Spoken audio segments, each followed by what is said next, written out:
Good morning, Trinidad and Tobago, and welcome to the Bourse Report. Well, today we're taking a look at the manufacturing sector on the Trinidad and Tobago Stock Exchange, and we are looking, of course, at two of the stalwart Unilever Caribbean Limited, as well as the West Indian Tobacco Company Limited, or WITCO, as it's more affectionately known. Now, both groups would have reported fairly contrasting results in their first quarter for 2024. Let's take a look at how each of these companies would have performed and what investors might expect in the coming months ahead.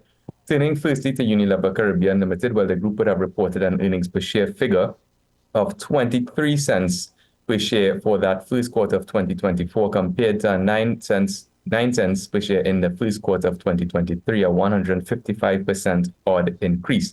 Now, revenues, however, were down just about 18.6% from 70.1 million to 57 million. Operating profits, however, increased from 5.1 million to just about 9.4 million, an 83% odd increase. And of course, that was mainly attributable to the non-recurrence of restructuring costs that would have impacted UCL's earnings over the past few years, in fact, and led to some considerable drag on their earnings. Overall profits for the period up 147 odd percent from 2.4 million in that first quarter of 2023 to 6 million in the first quarter of 2024.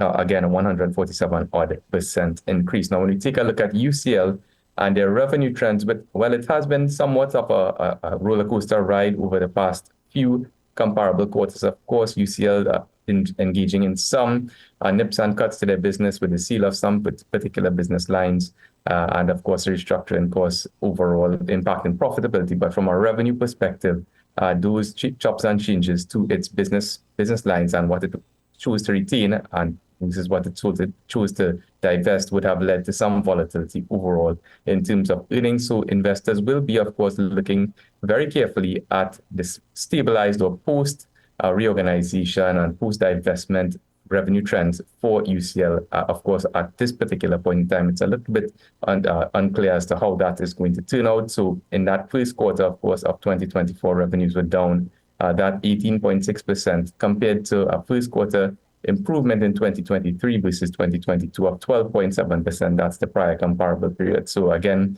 no real trends to focus on at this particular point, given the significant changes for UCL. Investors will be keenly looking on at this particular metric. In terms of profit margins, better news. Overall profit margins would have improved for Unilever over the comparable quarter. Gross profit margins up to 45 odd percent from 36% in the first quarter of 2023. Operating profit margins again up to 16.6% from 7.3% in that yellow column. And profit before tax margins also improving fairly significantly. Again, the absence of those restructuring costs from 5.8% to 16.2%. So certainly those operating profit margins and overall profitability margins moving in the right direction for Unilever. So at a price of $12, Unilever is trading at a price-to-earnings ratio of 15.2 times, which is above this combined sector average of 11.8 times. However, it does offer a fairly generous dividend yield of 4.7% compared to the sector average of 2.8%. So with those lower revenues in mind, however, keeping an eye on those improving margins and increasingly attractive dividends, Bourse is maintaining its market weight ratio on Unilever Caribbean Limited for the time being. Turning quickly to WITCO. Well, close your eyes, WITCO investors. It has been a very choppy ride, and after what would have been widely viewed as a very impressive fiscal year 2023 earnings report, WITCO would have reported an earnings per share figure in the first quarter of 5 cents, which was a 61% decline of 13 cents per share in the prior comparable period of first quarter of 2023. Now, somewhat worryingly, revenues were down 40% from 125 odd million to just about $74.5 million.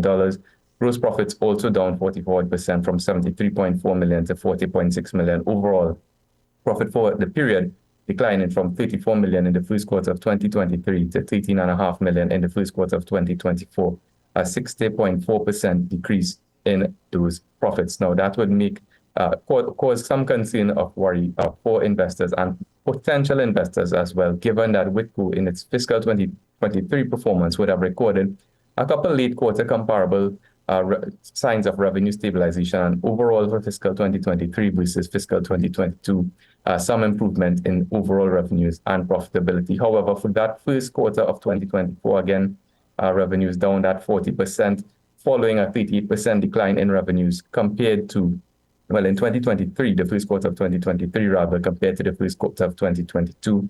So certainly a cause to raise some eyebrows in terms of revenue and revenue generation and revenue trends for Wipro over the past couple comparable first quarters.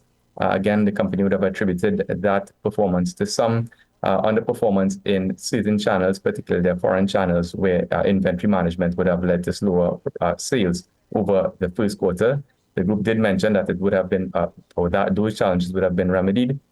So investors will be looking closely at the second quarter performance to see if there's any signs of recovery, certainly from our revenue perspective. Now, with respect to margins, first quarter margins continue to decline, falling from 58.8% to 54.3% in the case of gross profit margins quarter over quarter.